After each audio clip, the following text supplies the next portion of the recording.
Je disais que vous avez l'esprit de synthèse, ça me plaît, surtout que mon programme est très chargé. Le fait de tout réunir dans une note synthétique et surtout venir en grand nombre là, pour nous montrer que que vous n'êtes pas en train de blaguer. Donc j'ai tout compris. Vous savez, les problèmes de créer, ça me gêne un peu parce que j'ai l'habitude d'en parler avec les ministres de l'Éducation. Est-ce qu'il n'y a pas un problème autre que le simple fait qu'ils n'achètent pas? Qu'est-ce qu'ils avancent? Parce que dès que je me suis installé en 2021, j'avais demandé au ministre de l'Éducation qu'au lieu d'aller acheter la craie avec les opérateurs économiques, bon, ce qui est normal, mais que d'abord la production nationale qui est faite par l'IMAV soit consommée. Pourquoi ils n'achètent pas? Est-ce que c'est un problème de qualité? Est-ce que c'est parce qu'ils ne veulent pas, parce que les gens ont des relations ailleurs? Il est important que moi je sache ça. Donc ce que je vais vous proposer, c'est carrément comme vous venez de le faire. C'est de m'adresser un courrier. Cette fois-ci, là, ça ne va pas être les rencontres seulement. Parce que quand votre courrier va venir, je vais l'imputer aux différents ministres de l'Éducation, avec instruction d'étudier ce dossier au besoin de discuter avec vous et me donner une suite. Donc ça ne va pas rester dans les tiroirs. Au moins que je sache pourquoi cette mesure qui a été édictée depuis 2021, j'imagine même avant, pourquoi elle continue à ne pas prospérer au point d'en faire un problème. Donc cette question, je pense qu'elle peut être évacuée. C'est la même chose pour ce qui est des dépenses scolaires. Pour relever du ministère du Développement social, vous étudiez en fonction du programme de l'Éducation nationale, donc vous êtes à cheval sur les deux. Ça tombe bien, ça veut dire que mes interlocuteurs vont être les deux ministres désormais, ce n'est pas un seul. C'est pourquoi je vous parlais de tout terrain. Vous poussez les roues vers l'éducation nationale, vers le développement social. Il y a les roues qui poussent aussi vers l'éducation nationale. Donc ce qu'on va faire, pour faire court, moi je vais recevoir de vous un courrier. Vous allez soulever ces problèmes de façon méthodique comme vous savez le faire. Ce courrier-là, je vais l'imputer au ministère en question avec exigence de me donner une réponse. J'imagine que la réponse, ils ne vont pas me la donner sans parler avec vous.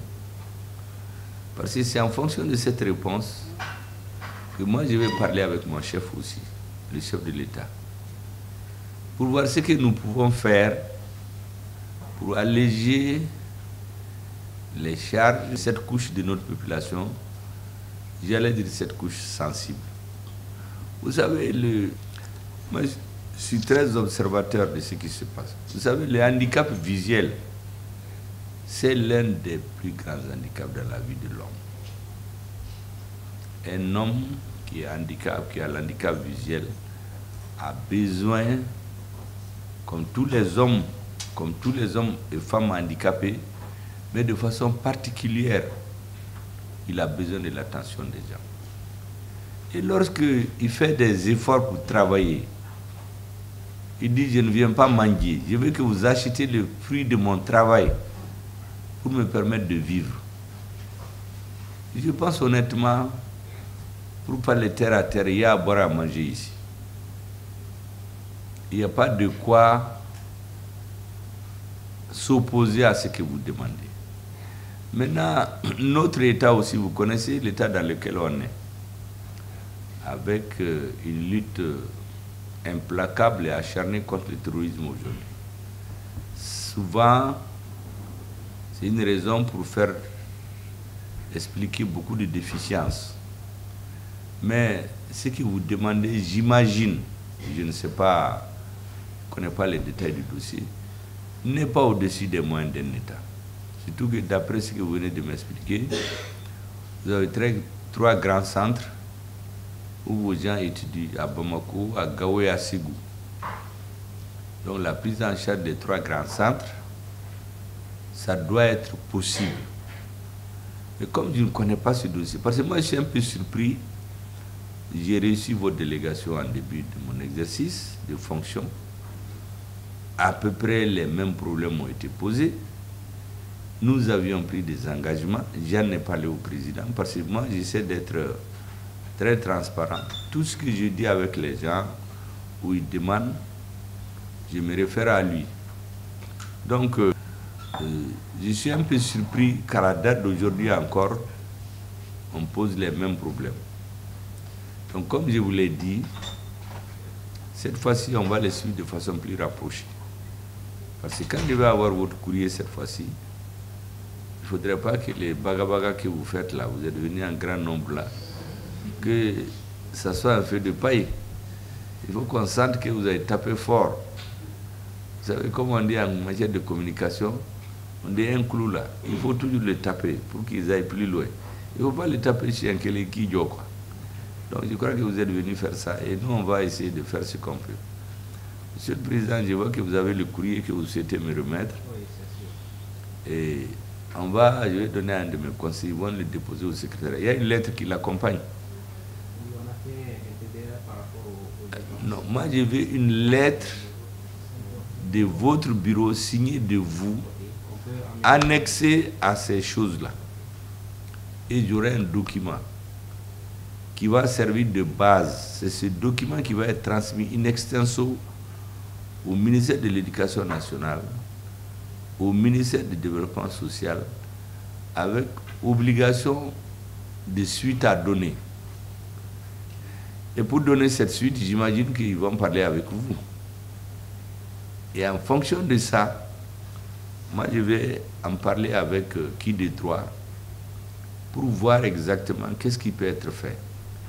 Parce qu'on est en train de faire beaucoup pour les personnes atteintes par les handicaps.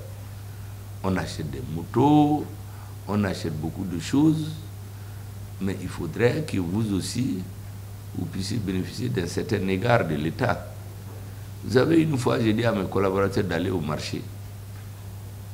Ils vont juste, les personnes vivant avec le handicap, quand ils les voient, ils prennent leur numéro, ils leur disent rien.